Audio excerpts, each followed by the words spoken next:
Hey there friends, Laser Dave here from Trotec Laser to show you another exciting laser hack. Today I'm going to use common everyday Lego blocks to create custom fixtures and jigs for your laser system. When you have the need to laser engrave or mark low quantity, oddly shaped objects, it can sometimes be difficult to hold this kind of part in place on a laser system to provide consistent results. This laser hack will use Lego blocks to do just that, producing a stable, consistent, custom platform to hold these kinds of objects in place when laser processing for quick, low-volume repeatability. All you need to do to make this work is to take the blank product or object that the fixture will be needed for and place it onto a Lego base plate.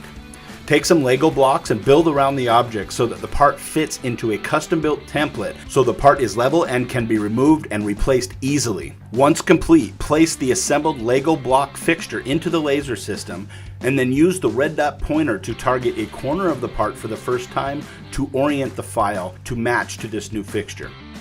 Focus onto the material and run the laser file. Remove the finished part from the template and repeat as needed. If done correctly, this process will produce consistent, repeatable results.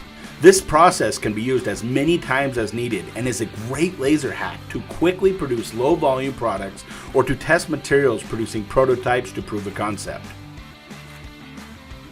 This method can be used in flatbed laser machines as shown in the previous example, but can also be used with galvo fiber lasers as you see here, using Lego blocks to hold a golf putter head in place as the fiber laser marks the metal. When finished, the blocks can break down and be reused to create new templates, wasting no materials. Thank you so much for watching this video. If you like this video, please don't forget to like and subscribe. If you have any questions, please leave them in the comment section below or see our website at troteclaser.com.